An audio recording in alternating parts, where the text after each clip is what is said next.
Assalamualaikum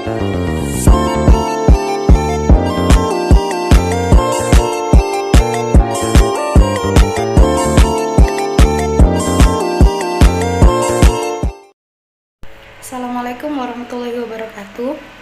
Saya Safila Mawaddah dari Prodi Pendidikan Agama Islam kelas A2 dengan NIM 241101010062.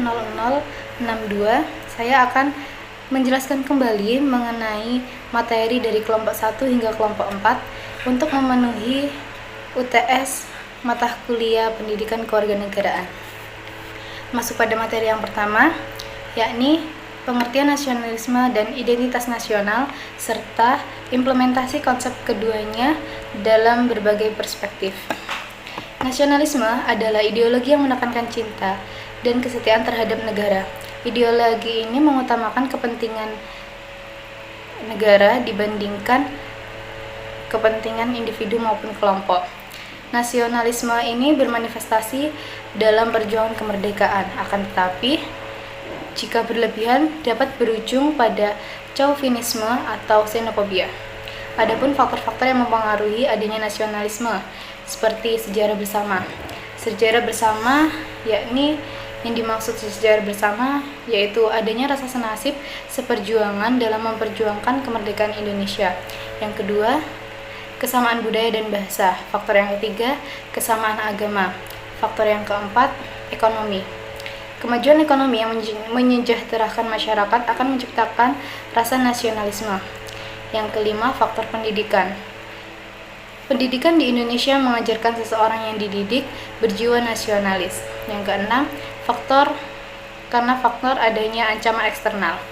Jadi, ancaman eksternal dapat memperkuat solidaritas kita sebagai masyarakat Indonesia untuk memperjuangkan keutuhan, persatuan dan kesatuan bangsa Indonesia.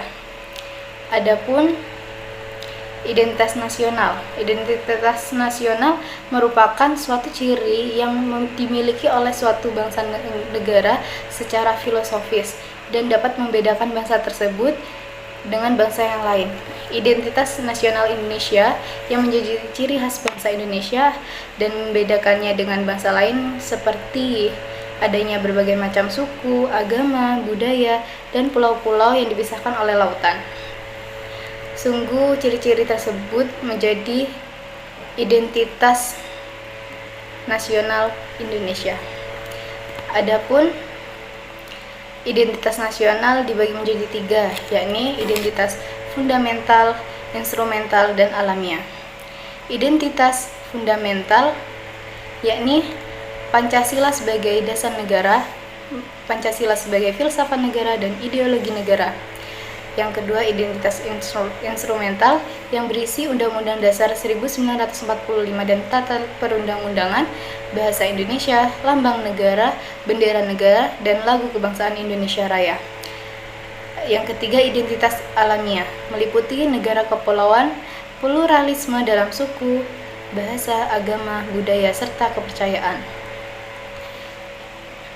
Adapun implementasi konsep nasionalisme dan identitas nasionalisme dalam perspektif sosial, nasionalisme dan identitas nasionalisme mengarah pada upaya memperkuat integrasi sosial dan kohesi di tengah keberagaman. Contohnya, seperti perayaan hari besar nasional dan pendidikan karakter.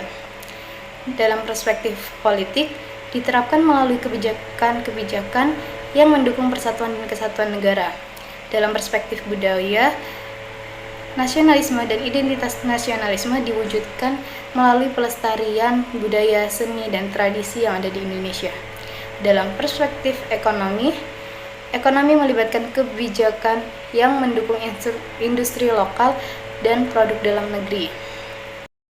Memasuki materi yang kedua, yakni tentang pengertian integrasi nasional, faktor pendorong, serta faktor penghambat integrasi nasional dan implementasi integrasi nasional. Integrasi nasional adalah proses menyatukan berbagai perbedaan dalam masyarakat untuk menjadi satu kesatuan yang utuh. Integrasi nasional sangat penting bagi negara Indonesia karena memiliki keanekaragaman budaya, suku, agama, dan ras. Integrasi nasional bertujuan untuk menciptakan masyarakat yang lebih adil dan sejahtera bagi warga negara. Adapun faktor penghambat terciptanya integrasi nasional, yang pertama, kurangnya penghargaan terhadap keberagaman atau bisa disebut keberagaman yang ekstrim. Yang kedua, kurangnya toleransi antar kelompok yang dapat menghambat terbentuknya rasa persatuan. Yang ketiga, kurangnya kesadaran individu dalam masyarakat Indonesia. Yang keempat, pengaruh globalisasi membawa dampak negatif, yaitu masuknya budaya asing yang dapat menggerus nilai-nilai lokal. Yang kelima, masalah ekonomi dapat memicu ketidakstabilan dan menghambat integrasi. Yang keenam, kelompok separatis yang menginginkan memisahkan diri dari NKRI tentu menjadi ancaman bagi integrasi nasional. Adapun faktor pendorong terbentuknya integrasi nasional, yang pertama, adanya rasa senasib dan seperjuangan yang diakibatkan oleh faktor sejarah. Yang kedua, adanya ideologi nasional yang tercermin dalam simbol negara, yakni Garuda Pancasila dan semboyan Bhinneka Tunggal Ika. Yang ketiga, adanya tekad serta keinginan untuk bersatu di kalangan bangsa Indonesia. Yang keempat, adanya ancaman dari luar yang menyebabkan munculnya semangat nasionalisme. Dan yang kelima, adanya semangat persatuan dan kesatuan dalam bangsa, bahasa, dan tanah air Indonesia. Yang keenam, adanya kepribadian dan pandangan hidup kebangsaan yang sama, yaitu Pancasila. Adapun implementasi integrasi nasional di berbagai perspektif. Perspektif yang pertama, perspektif pendidikan, yakni menanamkan nilai-nilai Pancasila sejak dini, menghargai perbedaan, dan menumbuhkan rasa nasionalisme. Contohnya, upacara bendera di setiap hari Senin. Yang kedua, persepsi kebudayaan. Dalam persepsi kebudayaan, melestarikan dan mengembangkan kebudayaan lokal dan mempromosikan budaya lokal. Yang ketiga, dalam perspektif politik, dengan membangun sistem politik yang inklusif dan demokratis serta menjunjung tinggi hukum. Yang keempat, dalam perspektif ekonomi, yang menciptakan keadilan sosial dengan mengurangi kesenjangan sosial dan mendorong pertumbuhan ekonomi yang merata. Dalam perspektif yang terakhir, yakni perspektif sosial, dengan meningkatkan toleransi antar agama, suku, dan ras serta memperkuat rasa solidaritas. Materi yang ketiga, yakni mengenai pengertian konstitusi serta implementasi konstitusi di Indonesia. Konstitusi adalah kumpulan aturan dan ketentuan yang mengatur ketatanegaraan suatu negara. Indonesia merupakan negara yang menganut paham konstitusionalisme, yaitu sistem negara yang menjadikan konstitusi sebagai perwujudan hukum tertinggi. Jenis-jenis konstitusi yang pernah berlaku di Indonesia. Yang pertama, Konstitusi Republik Indonesia atau bisa disebut Konstitusi RIS pada periode 1949 hingga 1950. Konstitusi ini mengatur sistem pemerintahan federasi di bawah Republik Indonesia Serikat yang merupakan gabungan dari beberapa negara bagian dan Republik Indonesia. Yang kedua, Undang-Undang Dasar Sementara periode 1950 hingga 1959. Undang-Undang Dasar Sementara ini mengatur sistem pemerintahan Republik Indonesia yang bersifat kesatuan dan sistem parlementer. Yang ketiga, Undang-Undang Dasar 1945 periode 18 Agustus 1945 hingga saat ini. Undang-Undang Dasar 1945 adalah konstitusi yang pertama kali diterapkan pada Proklamasi Kemerdekaan Indonesia. Undang-Undang Dasar ini mengalami amandemen dalam periode 1999 hingga 2002 yang mengubah dan memperbarui beberapa pasal untuk menyesuaikan dengan perkembangan zaman dan kebutuhan demokrasi. Adapun implementasi konstitusi di Indonesia, yang pertama, alat pembatas kekuasaan berdasarkan pasal 1 Undang-Undang Dasar 1945. Kekuasaan tertinggi negara berada di tangan rakyat. Contohnya, Presiden mengimbangi DPR dengan ikut serta membahas dan memberikan persetujuan terhadap pembentukan undang-undang.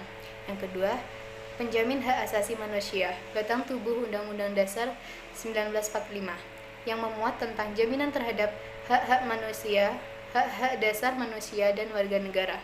Yang ketiga, fungsi transformatif. Jika kandungan Undang-Undang Dasar 1945 dinilai tidak lagi relevan dengan perkembangan masyarakat, konstitusi ini terbuka untuk diubah dan Undang-Undang Dasar 1945 mengalami perubahan pada tahun 1999 hingga 2002. Yang keempat, sumber hukum tertinggi Undang-Undang Dasar 1945 memiliki supremasi sebagai sumber hukum tertinggi. Kedudukannya lebih tinggi dibanding kekuasaan. Yang kelima, tugas dan wewenang Mahkamah Konstitusi Piagam Kelahiran Negara Baru dan Identitas Nasional Undang-Undang Dasar 1945 disahkan pada tanggal 18 Agustus 1945, sehari setelah Proklamasi Kemerdekaan Republik Indonesia. Memasuki materi yang terakhir tentang pengertian hak dan kewajiban warga negara, hubungan hak dan kewajiban warga negara, serta implementasi hak dan kewajiban negara dan warga negara dalam sistem pendidikan. Hak warga negara ialah hal-hal yang harus didapatkan atau diterima oleh warga negara baik dalam bentuk kekuasaan maupun kewenangan.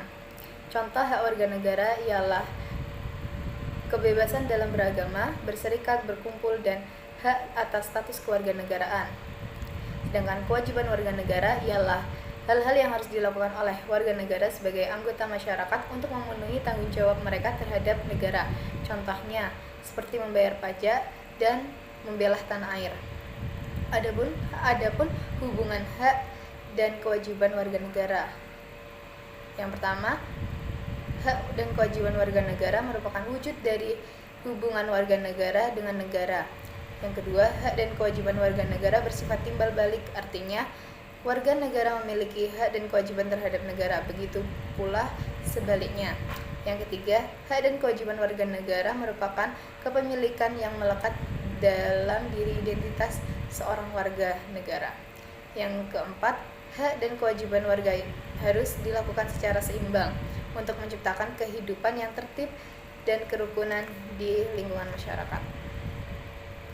Adapun implementasi hak dan kewajiban warga negara dalam pendidikan. Hak warga negara dalam pendidikan yang pertama adalah pendidikan inklusif, akses setara bagi semua, termasuk penyandang disabilitas dengan dukungan kebijakan aksesibilitas. Yang kedua, pendidikan sepanjang hayat, kesempatan belajar bagi semua usia, mencakup pendidikan informal, vokasional, dan pelatihan khusus. Yang ketiga, pendidikan berbasis teknologi, yaitu akses pendidikan didukung teknologi, termasuk pembelajaran daring dan perluasan internet di daerah terpencil. Yang keempat, pendidikan gratis hingga SMA atau SMK. Kebijakan pendidikan gratis hingga tingkat menengah untuk mengurangi angka putus sekolah. Yang kelima, pendidikan berwawasan kebudayaan, yaitu pendidikan yang menghargai kebudayaan lokal dan membangun identitas nasional. Kewajiban warga negara dalam pendidikan. Yang pertama, partisipasi aktif dalam kegiatan sekolah. Yang kedua, meningkatkan kesadaran pentingnya pendidikan. Yang ketiga, dukungan terhadap pembiayaan pendidikan. Yang keempat, mengikuti pendidikan yang disediakan pemerintah. Yang kelima, menjaga lingkungan pendidikan yang aman. Cukup sekian penjelasan materi dari saya. Kurang dan lebihnya mohon maaf. Wassalamualaikum warahmatullahi wabarakatuh.